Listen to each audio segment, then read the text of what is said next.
reconoció en ellos lo que reconocieron lo que había sido el pecado que ellos habían cometido. Y yo creo que eso es algo que nosotros nos falta todavía, reconocer que estamos erróneos en ciertas cosas y aceptar el pecado que tenemos y arrepentirnos.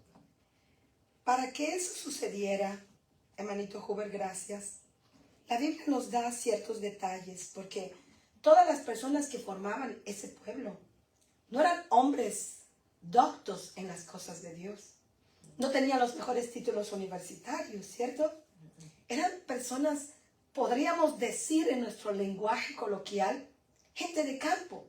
Estos eran pescadores que no tenían una preparación académica. No habían ido a la mejor universidad aquí en la tierra, pero habían estado en la mejor del universo, al lado del Señor. Así que, como decía el hermanito Huber, fueron personas que Jesús eligió uno por uno y los fue como moldeando según las necesidades de cada uno. Ahí tenemos a Pedro, que yo siempre me preguntaba, cuando Jesús fue en el monte de la transfiguración, ¿a quién eligió? Según la Biblia. Pedro era uno. Pedro y Juan eran los tres que siempre andaban con... Sí, pero ¿por qué a Pedro y no eligió a Mateo? ¿Por qué eligió a él y no eligió a otro discípulo? ¿Por qué? Porque el Señor sabía la necesidad de cada uno. Tenía que moldear ese carácter que tenía Pedro, el hijo del trueno. Por eso era iracundo. Entonces tenía el Señor que prepararlo. Y él estuvo en todo momento al lado del Señor. ¿Se acuerdan ustedes cuando el Señor estaba caminando sobre el agua? Ajá. ¿Quién fue el que quiso correr y experimentar lo mismo? Pedro. Fue Pedro. Sí, El Señor se lo permitió. sí. Pero ahí flaqueó y se hundió. ¿Por qué Pedro? ¿Por qué Pedro? Si ustedes revisen la Biblia, Todo es Pedro. los evangelios, Juan y Pedro, Jacobo, porque ellos necesitaban ser moldeados. Y a veces nosotros nos preguntamos, en nuestro andar, como yo les he dicho, la carrera cristiana no es una carrera de velocidad, es una carrera de resistencia, hermanos. Es una carrera de resistencia. A veces la gente piensa, somos cristianos y todo nos va a ir por bien. Hay muchos que cometen el error. Yo me voy a bautizar y todo lo demás va a estar de maravilla. Pero sabemos que no es así. Al contrario, cuando eso sucede, es que el Señor quiere moldearnos.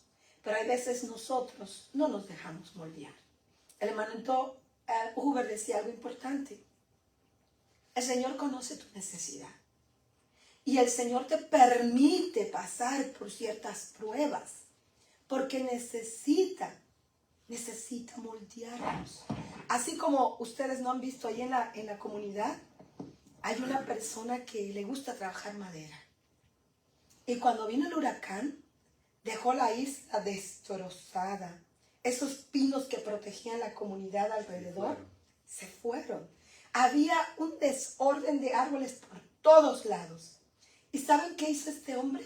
Después que ya pudimos entrar y ya habitable la comunidad, agarró y ese lugar tan horrible que estaba desordenado, fue y cortó y limpió y talló un montón de cosas allá. Ustedes entran y ven todos esos pinos que estaban en desorden y caídos, con peces tallados, con otros delfines tallados. O sea, hizo algo hermoso. Y eso es lo que el Señor quiere hacer con nosotros también. Con ese desorden que tenemos en nuestras vidas muchas veces, quiere ser algo hermoso en nuestras vidas. Así que todo lo que nos suceda, como dice la Biblia, todo es para nuestro bien. Si estamos pasando por una situación de matrimonio difícil, hay que pedirle al Señor esa fuerza, porque Dios se la dio a Pedro. Se la dio. Y el Señor quiere que así como Pedro hizo, cuando el gallo cantó 3 veces, Pedro necesitaba eso. ¿Qué dice la Biblia que hizo Pedro? ¿Qué hizo Pedro? Lloró amargamente. Lloró amargamente. ¿Necesitas tú llorar amargamente para reconocer que necesitamos ser cambiados? Necesitamos llorar como niños. Reconocer lo que el hermanito dijo, que necesitamos ser cambiados. Hermanos queridos, el Señor viene a buscar un pueblo unido, Amén. unido. No va a venir a buscar un individuo, va a venir a buscar un grupo. ¿Y dónde está ese grupo? ¿Qué debería estar haciendo ese grupo ahorita? Preparándose, preparándose. No vamos a pelear por lo que nos ponemos, por lo que comemos, por lo que oímos, nada. Vamos a estar con un solo pensamiento, compartiendo lo poco, lo mucho que tengamos, aceptándonos unos con otros, porque esto es lo que dice la Biblia, Amén. orando unos por otros, apoyándonos unos por otros. Por eso es que debemos siempre pedirle al Señor el Espíritu Santo, porque Amén. solo Él va a poder hacer esa obra en nosotros. Amén. Así es. Fíjense que ustedes conocen de este grupo que estamos iniciando y nuestro sueño es que este grupo crezca, el grupo hispano, porque aquí no hay iglesia hispana. ¿Cuántas gentes allá afuera? Yo no sé ustedes, yo les puedo hacer una pregunta ahorita. ¿Cómo se sienten espiritualmente? ¿Se sienten preocupados? ¿Se sienten desesperados, ansiosos, estresados? ¿O están ustedes en completa paz? ¿Cómo se sienten? ¿Hay algo que les angustia el corazón? Siempre hay algo que nos angustia, ya sea un problema en la familia. Por ejemplo, yo me sintiera feliz si mi esposo fuera cristiano también, porque yo digo, estamos unánimes los dos, Amén. el mismo sentir Amén. y no hubiera contradicción, Controversias. misericordia, ¿te entiendes? Entonces Correcto. eso no me deja ser completamente feliz, Correcto. pero sí tengo al Señor en mi corazón y digo, todo lo puedo en Cristo que me fortalece. Así Amén. mismo, hermanita. Hay cosas que no podemos cambiar, hermanito Edgar. Algo de preocupación sí da, porque cada vez que uno recibe el conocimiento de la palabra de Dios, yo me preocupo mucho por la gente de que hace las cosas de este mundo y están tan entretenidas en este mundo que se están perdiendo, y el trabajo y la tarea es de nosotros. Correcto. Pero hay un secreto muy importante. Cuando tú tienes paz en tu corazón, cuando a pesar de toda la tormenta que estás atravesando, la hermanita lo dice. Ustedes conocen mi historia. Yo tengo un hijo de 24 años ahorita, que cumplió 24 el 22 de febrero. Y así como usted, yo soy viuda. Pero ¿quién no quiere a su hijo aquí, preparándose para la segunda venida? ¿Quién no quiere eso? Cualquiera. Usted que tiene la niña chiquita, ¿les gustaría que cuando tenga 18 años ya se vaya? No creo. No, no. Yo creo que ustedes la quisieran tener a su lado como la tienen ahorita, hasta que el Señor venga. Pero cuando nuestros hijos ya tienen cierta edad, se alejan porque ya son adultos y tienen sus propias decisiones. Y eso nos pone tristes. Pero déjenme decirles, hermanos, si ustedes están en un caso así, ya sea esposo, esposa, hijos, no tengan más angustia. Pídanle al Señor la paz que solo Él puede dar. Porque ¿saben qué? ¿Se acuerdan lo que dice Mateo cuando el Señor les dijo, si ustedes aman más a sus esposas, o a sus hijos, o a sus familias, antes que a mí, No son dignos de mí. no son dignos de mí? ¿Qué cruel es el Señor? ¿Podrían pensar ustedes eso? No, yo no creo que sea cruel. Él lo hace porque nos ama. Exactamente.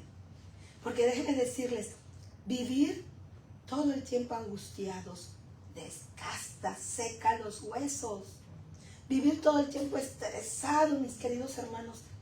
Ayer platicando con una compañera que tal vez tenga yo la oportunidad de invitar y que venga acá, me decía, yo le doy gracias a Dios porque este pueblo no es ignorante en la cuestión de salud. Tenemos mucho conocimiento y cada día aprendemos más. Entonces ella me decía, mira Jenny, yo tengo un problema que no sé, ya me fueron a hacer la colposcopía y el doctor me dijo que me sacó un montón de biopsias, y yo le digo, pero ¿cómo? Y no le he llamado, no me ha llamado, yo me sacó, me dijo que al meter la cámara me sacó un montón de biopsias, me mandó nada más las fotos de la biopsia que hizo. Y le digo, pero si no la han llamado es cosa, pues no hay malas noticias, porque cuando hay malas noticias te hablan rápidamente. Y entonces ayer, que no teníamos oportunidad, porque casi no tenemos oportunidad de platicar, me dijo, venga acá Jenny, quiero decir una cosa, que creo que mi problema de salud está aquí. Estoy muy estresada. estoy muy angustiada por situaciones económicas y por mi relación con mi esposo. Y eso es verdad, la Biblia no miente. ¿Qué dice? Que cuando nosotros estamos angustiados, que cuando nosotros estamos preocupados, ¿qué pasa con nuestros huesos? Se secan, nos enfermamos. El Señor no miente, la Biblia tampoco. Así que mis queridos hermanos, si tienen angustia por la esposa, por el esposo, por los hijos, hay que pedirle al Señor paz, paz. Dice Isaías 26:3, hermano, tú guardarás en perfecta paz aquel cuyo pensamiento en ti persevera, porque en ti ha confiado. Es eso. Amén. Nos falta relación con el Señor y por eso andamos estresados, enfermos. Que no es El fácil. estrés es algo tan terrible que mata a la persona. Así es, mi hermanito. Pero no es fácil, pero necesitamos practicarlo, pedirle al Señor. Si estamos preocupados por trabajo, por cualquier cosa, hay que ponernos de rodillas y orar y orar y orar. Y créame, el Señor responde. El Señor responde. Yo tengo algo bueno, que yo me encuentro bueno en mí, y es que yo se lo dejo todo en la mano del Señor. Amén. Que resuelva Amén. Él. Amén. Y como dice el libro de Salmos, encomienda a Jehová tu camino, Exacto. confía en Él Y Él hará. y Él hará. Y volviendo entonces, el pueblo de antaño no tenía este problema. El grupo que estaba unánime no tenía este problema. ¿Por qué? Porque estaban todos unidos en oración. Y cuando el Espíritu Santo se derramó en cada uno de ellos. En cada uno de ellos. Porque estaban preparados para recibirlo. Y esa promesa, mis queridos hermanos, todavía está vigente para nosotros. Hay un remanente que el Señor viene a buscar. Y yo les decía, Señor, pero nosotros queremos trabajar para un ministerio hispano aquí. Que podamos crecer. Que todo que corra se entere que tu venida viene pronto. Amén. Y déjenme decirles que equivocadamente nosotros a veces pensamos y creemos que estamos en lo correcto, estando aún dentro de la iglesia. Pero quiero que leamos lo que dice Hechos 2:47. Quiero que tengan, si no tienes Biblia, aquí tenemos Biblia. Manita Teresita, ¿podía proporcionarle? Ya tienes tu Biblia, ok, gracias. Mis queridos hermanos, allí dice claramente, ahí dice, ¿qué nos dice? Si alguien lo tiene, lo puede leer. Alabando a Dios y teniendo favor con todo el pueblo. Y el Señor añadía cada día a la iglesia los que habían de ser salvos. Correcto. ¿Qué dice allí claramente lo último, hermanito? Y el Señor añadía cada día a la iglesia los que habían de ser salvos. ¿Quién añadía? El Señor. El Señor. No nosotros. No, es su obra. Hay veces nosotros nos equivocamos. Como yo decía, Señor, queremos una iglesia aquí que corra. Hay planes de construir la iglesia allá en Skyline y Trafalgar, un terreno grande. ¿Y por qué no se ha hecho? Porque tal vez no sean los planes del Señor. Dios es el que sabe. Hay veces cuando estamos tan cómodos, no queremos salir a repartir la palabra del Señor, expandir la palabra del Señor. Dice claramente, y el Señor, mi versión dice, agregaba cada día a la iglesia. ¿Qué dice? Aquellos que iban a ser salvos. Así que ese remanente que el Señor está preparando, el Señor los está trayendo. Hermano querido, si nosotros estamos aquí, tenemos un gran privilegio. Amén. Un gran privilegio. Porque no venimos solos. No. El Señor nos trajo. ¿Y para qué te trajo? Para salvarte. Amén. Para salvarte te trajo el Señor. Y aquí estamos, en este grupo. El Señor necesita moldearnos. Necesita trabajar en este cuerpo bruto que tenemos. En este cuerpo que todavía necesita ser trabajado. Porque el Espíritu Santo no se va a derramar hasta que nosotros estemos unidos. Y nos falta tanto, hermano. Y nos falta tanto, hermanos queridos. Ay, sí. Nos falta tanto. Y eso es lo que decía el Señor. Y hay algo que quiero compartir con ustedes. Habemos muchísimos. El pueblo antiguo estaba, el grupo de la iglesia, estaban unidos.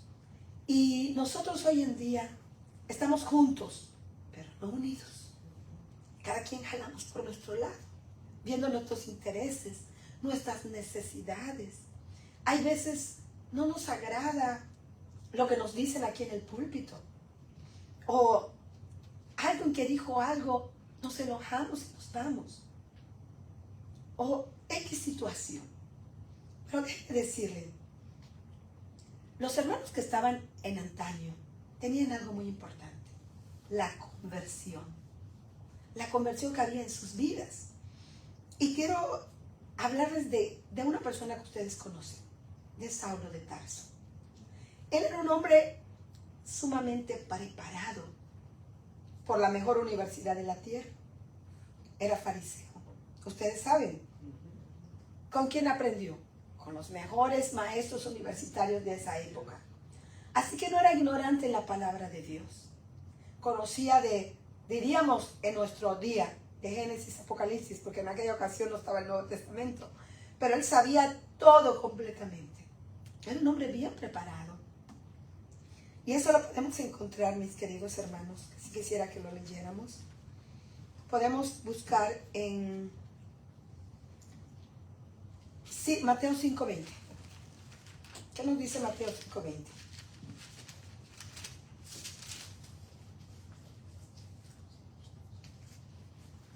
Porque les digo a ustedes que si superan a los maestros de la ley o a los fariseos en hacer lo que es justo ante Dios, nunca entrarán al reino de los cielos. Exacto, ahí está la prueba. Pablo era uno de ellos. O sea que él era una persona, como dice aquí, porque os digo que si vuestra justicia, era un hombre justo, que era al pie de la letra, él hacía las cosas y obedecía al pie de la letra. Pero ¿estaba en lo cierto Saulo? Saulo. ¿Estaba en lo cierto? Él estaba equivocado. Exacto, estaba haciendo su propia justicia. Exactamente, como los fariseos. Pero él tenía conocimiento pleno de las Sagradas Escrituras. Vamos a ver qué nos dice, mis queridos hermanos. Hechos 7:58. Hechos 7:58.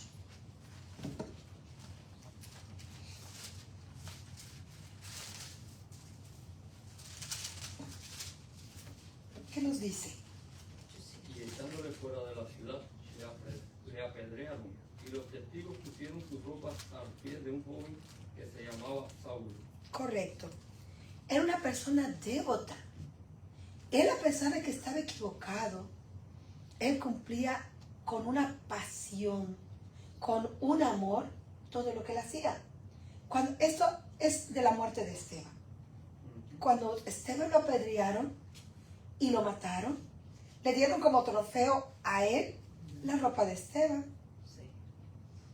Había matado a un hijo de Dios. Él estaba equivocado. Era devoto en cumplir las cosas que él, según, eran correctos, ¿cierto? Sí, porque él creía que estaba haciendo lo correcto. Exactamente. ¿Qué otra cosa? Veamos Hechos 8:3. ¿Qué nos dice? Y Saulo asolaba la iglesia, entrando casa por casa, arrastraba a hombres y mujeres y los entregaba en la cárcel. Correcto, ahí está. Perseguía a los que supuestamente eran opuestos a sus ideales, ¿no? ¿Qué hacemos nosotros hay veces, mis queridos hermanos? ¿Qué nos aconseja la Biblia? Cuando una persona no comparte nuestras ideas, cuando no comparte nuestras creencias religiosas, ¿qué hacemos? Los perseguimos, los criticamos, los condenamos. ¿Qué hacemos con ellos? O con amor compartimos la palabra de Dios.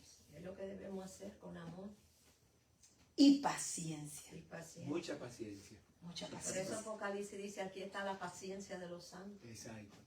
Correcto. Y esa es la que nos debe caracterizar a nosotros hoy en día. El pueblo remanente debe de ser paciente. Paciente. Y él decía, porque él decía, no, estos disidentes están causando mucho problema. Así que perseguía a todos los disidentes y los mataba, los metía en la cárcel. ¿Qué otra cosa hacía Pablo o Saulo? ¿Qué otra cosa hacía? Vamos a ver qué nos dice la palabra de Dios. Vamos a ver qué nos dice, ya leímos 8:13. Vamos a ver qué nos dice Filipenses 3:6. Filipenses es uno de los libros chiquitos del Nuevo Testamento. Filipenses 3:6. ¿Qué nos dice casi ahí?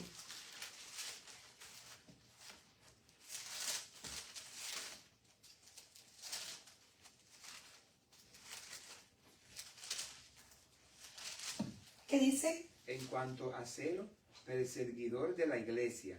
En cuanto a justicia, que es en la ley irreprensible. Correcto. Eso él se está describiendo a sí mismo. Eso es lo que él era. ¿Qué nos dice Gálatas 1:13? Eso es lo que en realidad era antes el Saulo de Tarso. Gálatas 1:13. Ustedes habrán oído decir cuál era mi conducta anterior en el judaísmo y cómo perseguí con violencia a la iglesia de Dios y procuré destruirla. Así mismo. Ese era él. Como nosotros decimos y lo sabemos, el Saulo de Tarso anterior. Era una persona devota, apasionada. Era una persona con conocimiento pleno de la Escritura. Pero en Hechos 9:5, ¿qué nos dice Hechos 9:5?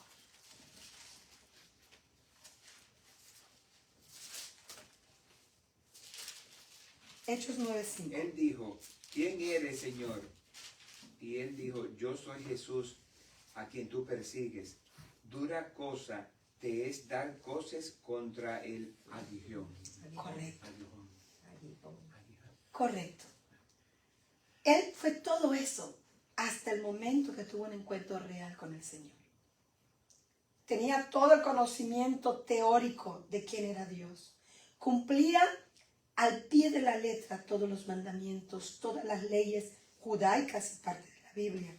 Pero ¿qué pasa? No sabía quién era el Señor. No sabía quién era. Porque ¿qué dice allí? ¿Quién eres, Señor? ¿Quién eres? ¿Quién eres? Si él hubiese sabido quién era, no tendría que haber hecho esa pregunta. No, Al no contrario, Sí. hubiese podido reconocer al Señor. ¿Cuánto tiempo creen ustedes que se pasó él en esa oscuridad religiosa? Hasta que el Señor lo rescató. Muchos de nosotros, hermanos queridos, tenemos un conocimiento teórico del Señor. Y no tenemos un conocimiento verdadero de quién es Dios.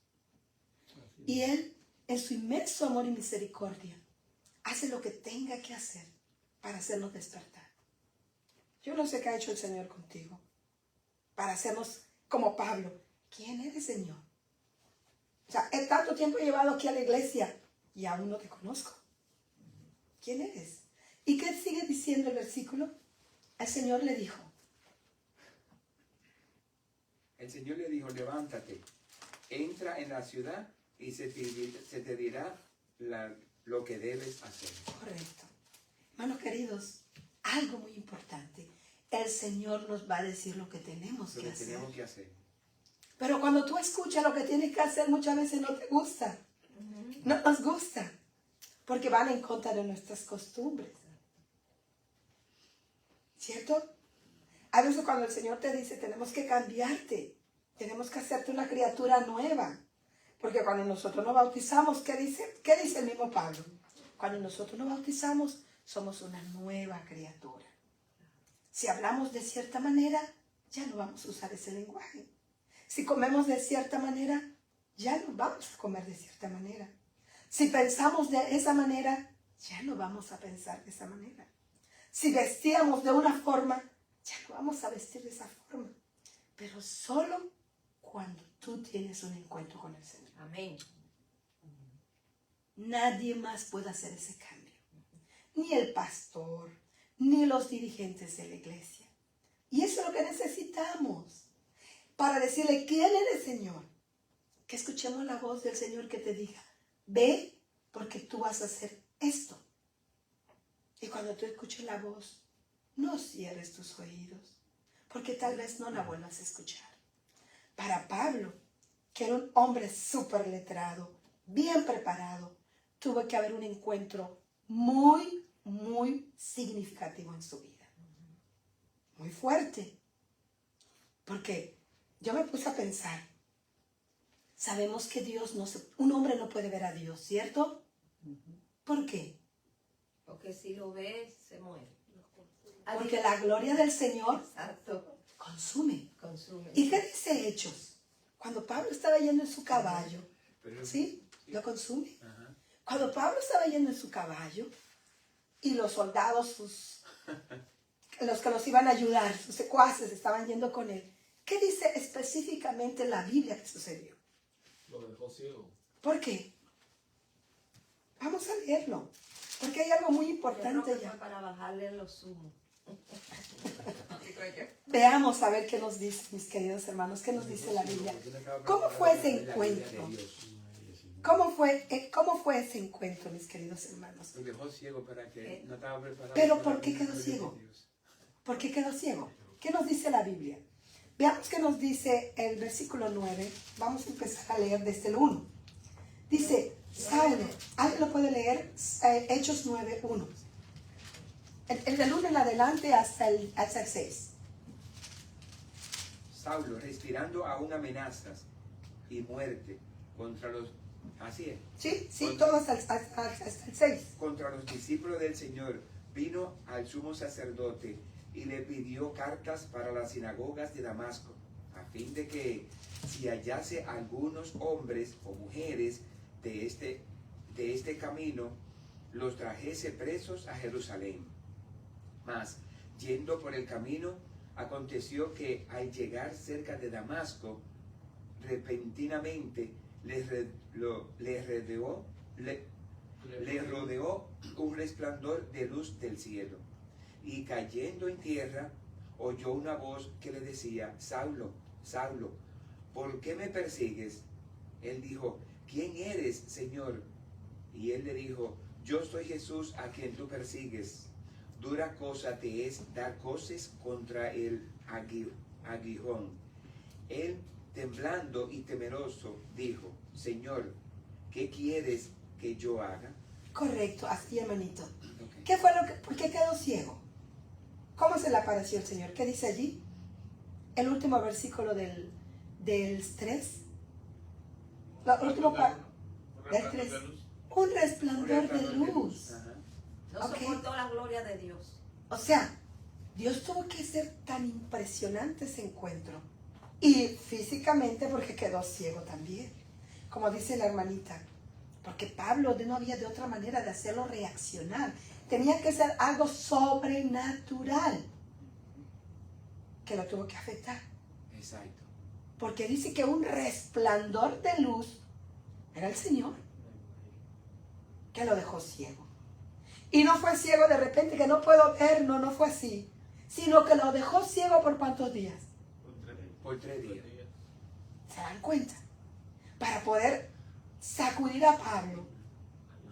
Para poder sacudir a Pablo y quitarle todo lo que él tenía que haber algo sobrenatural. Y Sí. tuvo ¿Qué que, es Sí, hermanita, siga. él tuvo que ser guiado por los que estaban ahí para que lo llevaran, porque no veía. Correcto, Entonces eso lo humillaba a él. correcto. No, y no solo fue ciego, fue sin comer y sin ver 3 días. Exactamente. ¿Qué estaría pensando Pablo cuando estaba ciego? ¿Qué harían ustedes si de repente pierden la vista?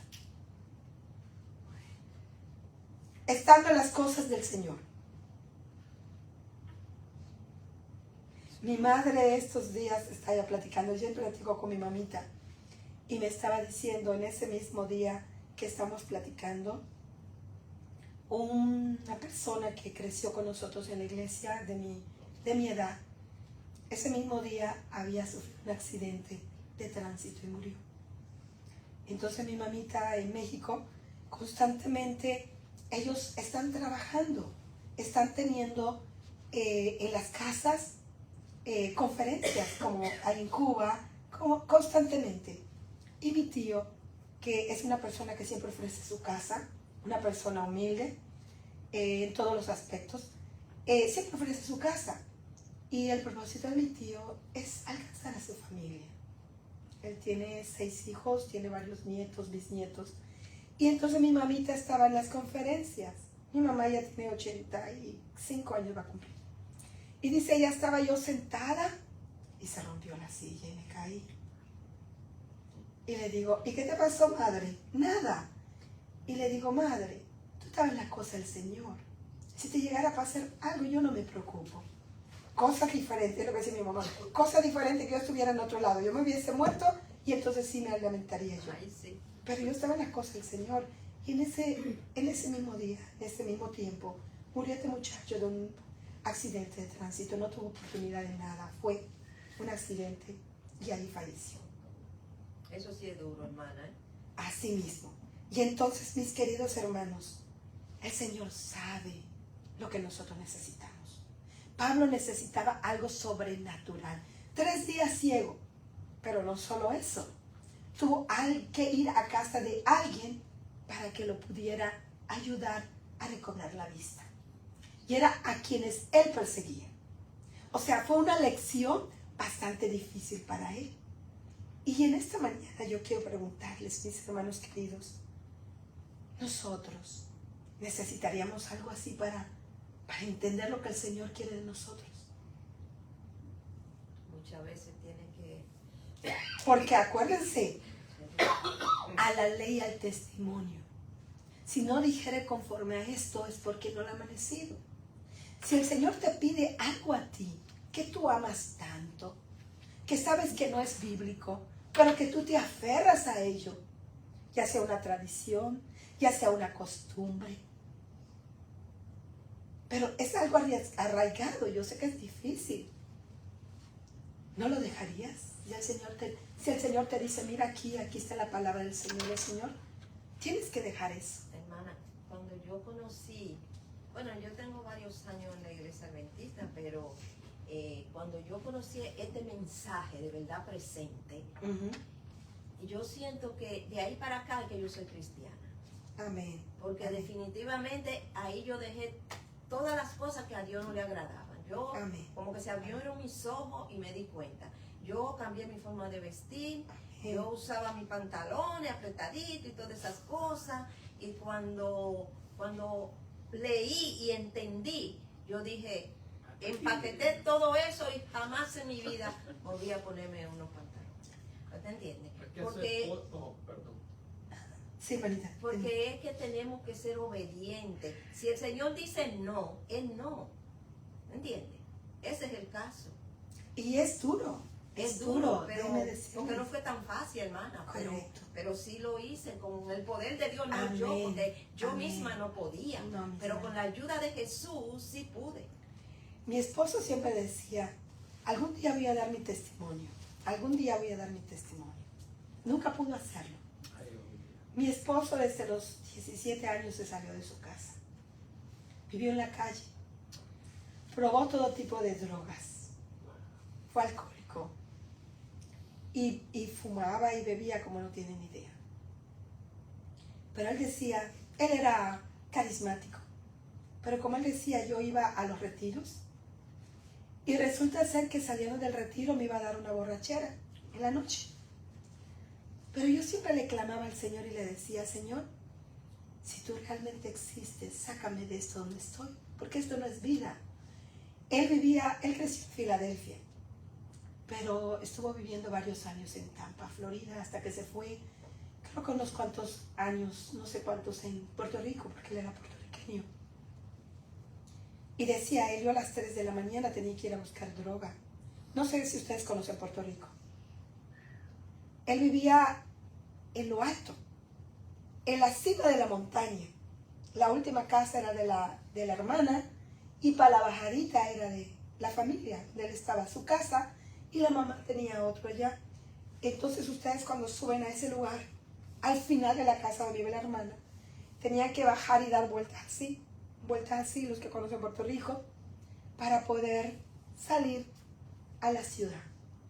Salí yo a las 3 de la mañana manejando, borracho, drogado, yendo a buscar droga, manejando en esas condiciones. Y yo le clamaba a Dios y le decía, Señor, si realmente tú existes, sácame de aquí, esto no es vida. Drogado, borracho, salía la luz del sol o no salía, era lo mismo, no había esperanza. Pero él clamaba a Dios. Clamaba a Dios para que Dios lo sacara. Y dice, si tú existes, sácame, sácame. Esa era siempre su clamor. A un borracho o drogado siempre hacía eso. Mi esposo estuvo limpio por 15 años. Fue diácono ungido en la iglesia adventista. Y un misionero, como no tienen idea. No hablaba porque se comía la lengua, como mi hermanito no ve. Cuando le tocaba participar decía, démelo un mes con anticipación porque si yo me como la lengua. Y a pesar de que un mes se llevaba, cuando le tocaba participar, se perdía. Pero Dios puede hacer muchísimas cosas cuando nosotros de corazón sincero se lo pedimos. No hay nada difícil. Si es por la cuestión de tu vestimenta, si pudo sacar a mi esposo la adicción de las drogas desde que tenía 17 años, ¿qué no puede hacer por ti? Como lo que me pasó a mí. Yo andaba en droga, me gustaba pelear y todo. Mi vestimenta era muy diferente a la otra. Yo un día le platiqué a Dios que si Él podía quitarme todas esas cosas, yo lo seguiría. Amén. Y gracias Amén. a Dios, otro día sentía esa paz en mi corazón. Amén. Solo quería saber cosas de Dios. Amén. Ya no me daban ganas de pelear, de vestirme así, ya era otro. Amén. Amén. Y muchos conocen la historia de mi hermanito Oscar, ¿cierto? Sí. Muchos conocen su historia. Y Dios permite, hermanito Oscar, que a veces pasemos por una situación así. Usted es un milagro. Así es. Un milagro Yo lo vi andante. en los hospitales, los milagros, me abrió puertas que ninguno puede cerrar. Así es. Sí. Así es. Entonces, mis hermanitos queridos, si nosotros nos comparamos con otras personas, y yo soy una de ellas, como dice mi hermanita, así, en la cuestión de la vestimenta, yo tenía dos cosas. A mí no me gustaban los bailes desde muy joven, no me gustaban los cines, era muy fastidioso. Pero yo tenía dos adicciones para yo bautizarme: el deporte y mi forma de vestir. Como dice Marta, yo no usaba pantalones apretados, yo utilizaba super minifaldas. Entonces siempre me decían los hermanos, ¿por qué se viste así? Porque me gusta. Pero dése cuenta, a mí no me importa, yo me siento bien así. Tú eras reverde. Correcto, rebelde. No había quien me pudiera hacer cambiar. Lo que me dijeran, cualquier argumento, no me importaba. No me importaba, era rebelde. Esa era la verdad. Y muchas veces somos rebeldes, hermanos queridos. Y yo decía, me justificaba por mis propios placeres, mis propios gustos. Pero hasta que leí Mensajes Sutiles. Ustedes lean ese libro, Mensajes Sutiles. Él te habla directamente a ti, no tienes ninguna excusa. Y ahí me di cuenta de que, hermanos queridos, la carrera cristiana no es fácil, pero no imposible. Somos cristianos, así como el médico. Nunca deja de aprender. Un médico tiene que actualizarse todos los días. La tecnología, las nuevas enfermedades, todo eso. Así es el cristiano. No deja de prepararse. Hasta el día que tú te mueres es tu último día de preparación o hasta que el Señor venga. Y quiero compartirles otro personaje de la Biblia que tristemente, mis queridos hermanos, lo tiene registrado. Y es otro personaje. Y entonces ya conocemos el final de Pablo. Ahora el Pablo. Tuvo que haber un encuentro impresionante, sobrenatural, para que él reconociera. El gran misionero de todos los tiempos, Pablo, el que visitó muchísimos países y predicó y escribió y levantó cartas e instruyó líderes y sabemos cómo terminó muerto. Y fundó muchas iglesias. Exacto, fundó muchísimas iglesias porque era un instrumento, como leímos hace un momento, escogido por Dios con un propósito, Amén. para un grupo especial. Amén. Y yo me pregunto, Pablo era especial, hermano, claro. todos nosotros somos especiales. Pero Pablo era un hombre que sobresalía por todo. Después de Cristo, Pablo, Así más es, nadie. es cierto, Ese hombre, Es cierto. tremendo hombre. es cierto. Porque el Viendo Señor, misterio de ese hombre, hermano. exacto, porque el Señor lo usó porque veía que tenía la capacidad y tenía Tremendo, un instrumento poderoso. tremendo. Y el Señor, mis queridos hermanos, nos ha elegido a nosotros, a cada uno de nosotros. Y déjenme decirles, nos ha elegido con un propósito especial también. Ustedes no tienen idea del potencial que cada uno de nosotros tenemos cuando lo ponemos al servicio del Señor. ¿No tienen ustedes idea del potencial? Si yo les contara mi historia, yo siempre se los cuento a los niños, porque yo veo que hay veces no hay, ¿cómo les podría decir esta palabra? Valoración muchas veces en las cosas. Y es necesario detenernos y pensar. Si el Señor te ha prometido que todo lo puedes en Cristo, Amén. es todo. Todo. Todo lo puedes en Cristo que te fortalece. Hermana, 50% del Nuevo Testamento lo escribió ese hombre. Así mismo. Tremendo. Así mismo. Y un tremendo libro hebreo. Así mismo. Uf. Ya no estaban los demás apóstoles. Era él y tenía una misión especial, los gentiles. ¿Mm? Quiero compartirles otro personaje, mis hermanos. El sacerdote Elí. ¿Ustedes saben quién fue el sacerdote Elí? Elí, papá de Onifiné. ¿Saben que el título sacerdote, Tremendo. para poder ustedes ocupar ese puesto, no cualquiera No. te da ese título?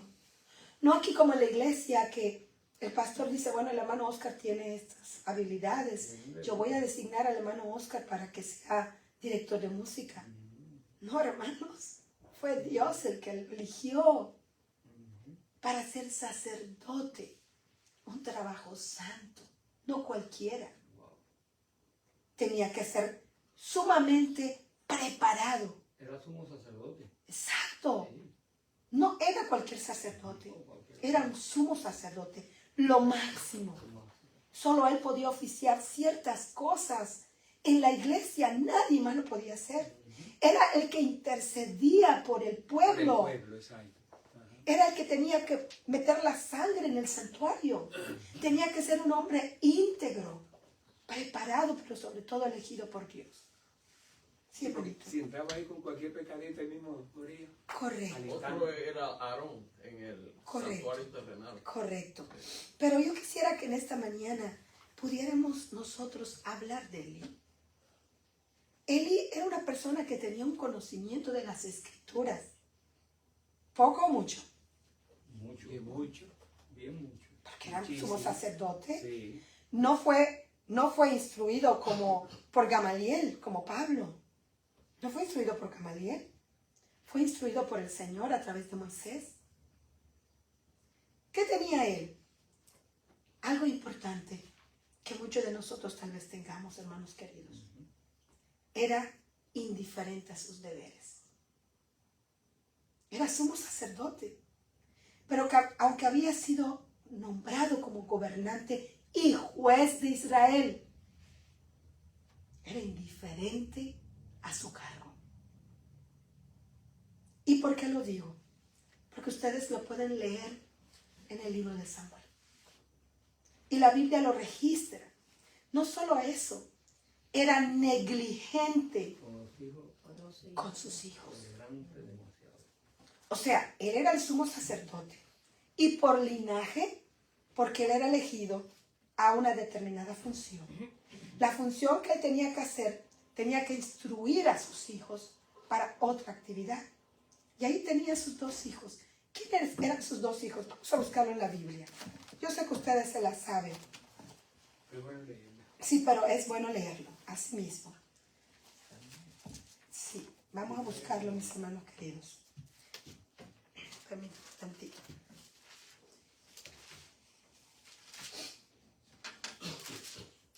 Vamos a buscarlo.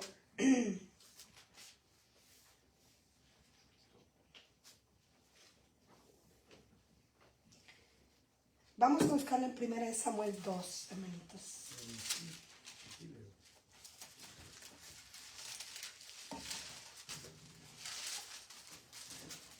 Primera de Samuel 2, donde él aparece por primera vez en el capítulo 12. Ahí nos dice claramente lo siguiente. ¿Alguien lo puede leer? Dice, los hijos de Elí eran hombres impíos y no tenían conocimiento de Jehová. ¿Creen ustedes que no tenían conocimiento de Jehová? Yo creo que tenían. Lo que pasa es que el padre fue muy flojo y no le supo dar la educación que necesitaba. Es lo que decíamos, la indiferencia de sus deberes. Él no solo era padre, él era sacerdote. Y ellos tenían que estar instruidos, no ignoraban, Eran sacerdotes. porque ellos tenían una cosa especial que hacer en el santuario. ¿Y qué era lo que ellos tenían que hacer? Podía seguir leyendo, manita. Y era costumbre de los sacerdotes con el pueblo que cuando alguno ofrecía sacrificio, venía el criado del sacerdote mientras se cocía la carne, trayendo en su mano un garfio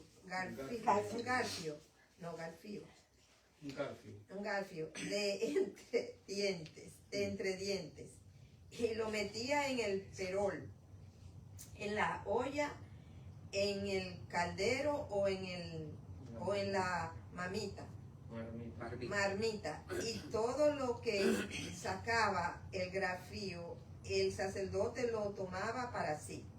De esta manera hacían con todo israelita que venía a Silo. Asimismo, antes de quemar la grosura, venía el criado del sacerdote y decía al que sacrificaba, da carne que asar para el sacerdote, porque no tomará de ti carne cocida, sino cruda. Y si el hombre le respondía que quemen la grosura primero y después toma tanto como quiera, él respondía, no, sino dámela ahora mismo. De otra manera yo la tomaré por la fuerza. Hasta allí, mi hermanita. ¿Se dan cuenta? La Biblia lo registra. O sea, eran hombres impíos. ¿Y cómo dice la Biblia? ¿Cómo dice más dice la Biblia? Eran irresponsables. Sabían ellos lo que tenían que hacer, pero no lo hacían. Hacían su propia voluntad, ¿cierto? Sí, pero no lo hacía. Correcto. Yo supongo que si ellos eran hijos del sacerdote, tenían que haber conocido a Jehová. Así mismo, porque tenían que ser instruidos con la labor que ellos hacían en el santuario. Pero Elí, como dijimos, era indiferente a sus deberes como padre, como gobernante y como juez. Otra cosa, era negligente. ¿Por qué era negligente? Ahora venimos. Elí fue un padre indulgente. O sea, él no pudo amonestar a sus hijos, aún viendo, la Biblia lo registra, lo acabamos de leer. Si él era el responsable de ver que las cosas en el santuario se hicieran, porque era sumo sacerdote, ¿cómo va a ser posible? Él sabía lo que sus hijos estaban haciendo. El pueblo se quejaba también. Exactamente, a eso me refiero, que él sabía lo que estaban haciendo sus hijos. Seguro. Y sin embargo, nunca los reprendió. O sea, no hubo una amonestación, no cumplió ni como sacerdote ni como padre. Y entonces, ¿qué más sucedió con Elí? Fracasó como padre, como sacerdote y como juez, mis queridos hermanos, porque había dejado en las tinieblas. Ustedes saben que cuando se hacía el sacrificio y llevaban el corderito, era un símbolo de la muerte de Jesús, ¿cierto? Ellos no respetaron eso. O sea, ellos arrebataban, ellos comían en lugar de quemar, ellos hicieron lo que querían y pisaron el símbolo de lo que era Jesús. Pero no solo eso, indujeron al pueblo a hacer lo mismo. Entonces, ¿qué creen ustedes que pasó con Elí? ¿Cómo fue el final de Elí? ¿Ustedes saben cómo fue el final de Elí? Ajá. Estaba sentado en una silla. Exactamente. Disculpen, estoy tomando mi limón que me pueda terminar de dejar de hablar. Y tomando mi agua, espero terminar. Llevaba 4 días que no podía hablar. Entonces, decíamos que él no cumplió como padre, no cumplió como sacerdote, no obedeció las indicaciones de Dios. ¿Qué nos dice cómo fue el final de Elí? ¿Lo podemos buscar?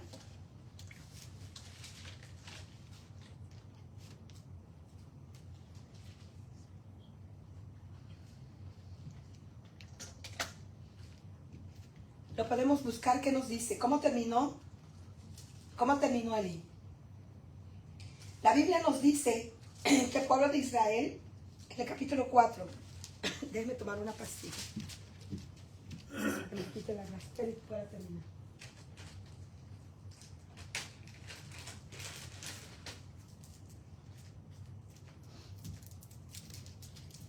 ¿Qué nos dice el capítulo 4?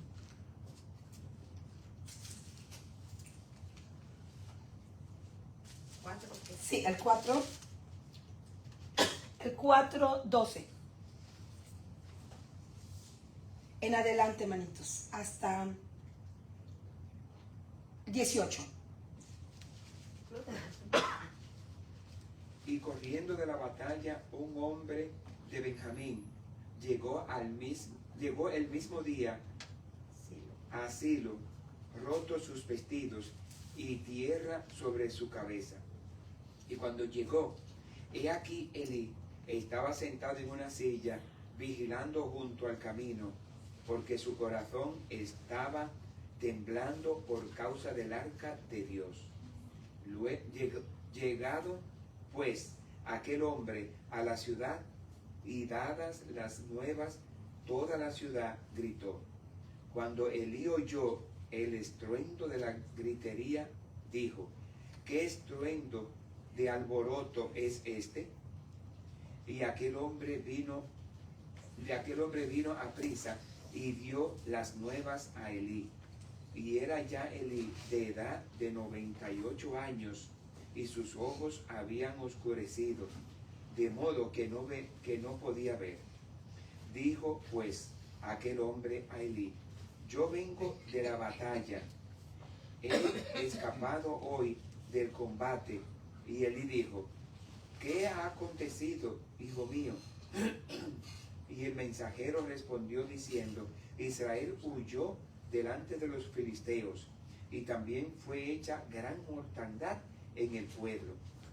Y también tus dos hijos, Ofni y Finees, fueron muertos, y el arca de Dios ha sido tomada.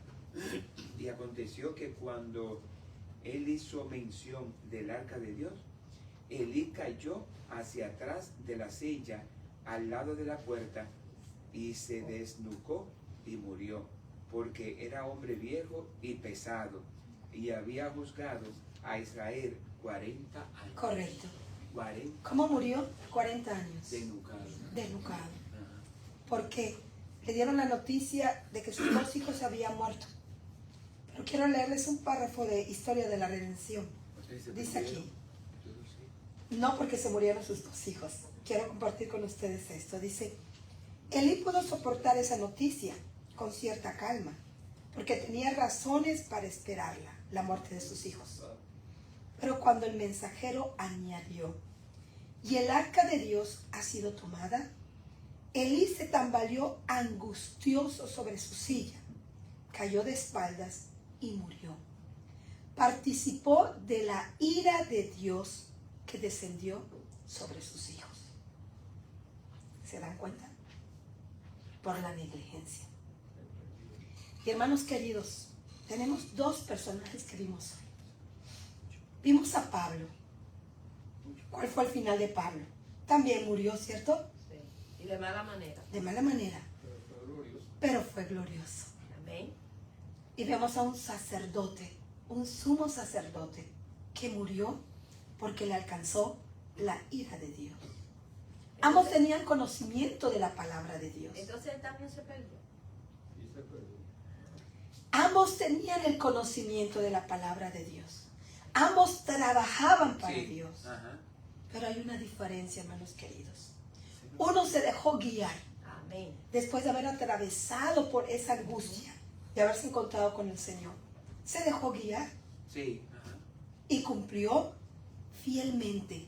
Después de haber dejado el Saulo, el Pablo cumplió hasta el final, hasta los últimos días de su vida. Pero Elí estuvo constantemente sirviendo en el santuario y allí mismo se perdió. Se perdió. La pregunta de esta mañana, mis queridos hermanos, nosotros estamos aquí sirviendo al Señor. ¿Cuántos años llevamos? ¿Queremos terminar como Pablo o queremos terminar como Elí? Como Pablo. La invitación de esta mañana, mis queridos hermanos, es que hagamos un reconocimiento de nuestras vidas, que podamos vernos interiormente en que estamos fallando. Y si la palabra de Dios te dice, quita aquello, deja aquello, déjalo. Porque un día Elí estaba sentado en su silla, no fue a la guerra, no tuvo un accidente, estaba sentado en su silla y cayó y murió. Porque aún ahí lo alcanzó la ira de Dios. Exacto. Así que, mis queridos hermanos, esa es la invitación de hoy. Amén. Que donde quiera que tú estés, si llevas años sirviendo a Dios, o no, o estés sentadito, pero recuerda, haz un análisis de tu vida. Porque tal vez el juicio de Dios llegue a nuestras vidas hoy o mañana. Y moramos. ¿Cómo vamos a morir? ¿Contentos o angustiados? Si es que tenemos la oportunidad de hacerlo. Y lo más importante, así como ellos sirvieron a Dios, es lo que el Señor pide de nosotros. Servicio. Más adelante, Pablo, yo no sé si ese reloj está bien o yo estoy mal. No estoy bien. Acuérdense que Pablo escribió más adelante y hizo una comparación que la iglesia es como un cuerpo, ¿cierto? Y él dice, la oreja no le puede decir al pie que no lo necesito, o la mano al pie no te necesito. Hizo una comparación para la iglesia. Cada uno de nosotros que estamos aquí es el cuerpo de Dios, es la iglesia.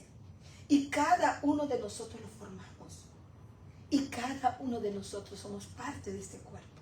Y tenemos una función que cumplir. Cada uno de nosotros tenemos dones diferentes. ¿Cierto? Así que, mis queridos hermanos, hagamos frutos dignos para el Señor. Amén. No reservemos esos dones que el Señor nos ha dado y lo hagamos en un rincón, como es el mayordomo que enterró sus dones. Hagámoslos a que fructifique para la gloria y la honra del Señor. Que el Señor les bendiga en esta mañana. Hermano, déjame hacerle una salvedad porque yo dije un disparate ahí cuando quería que fue jubileo. No, fue en Pentecostés. Porque después de los panes sin levadura, saben que 50 días y era Pentecostés. Y fue ahí cuando se derramó el Espíritu. Por eso invito a mis hermanos a estudiar, mis hermanos. Es muy bonito, hermanito. Yo creo que el día de ayuno y oración vamos a ver lo de las fiestas, porque es muy importante. Y son aplicados. Dice que es el reloj profético de Dios. Exactamente. Correcto. Así que vamos a ver si en el 14 de junio, viernes, a las 7:30, nos vamos a reunir y vemos eso, para poder, mis queridos hermanos, seguir escudriñando. Eso es lo que nos hace escudriñar falta, ¿cierto? Escudriñar. Para nosotros conocer los tiempos en los cuales estamos viviendo. Que el Señor les bendiga, mis hermanos. Y gracias a Dios terminé. Amén. Amén. Gloria a Dios. Bien, y después de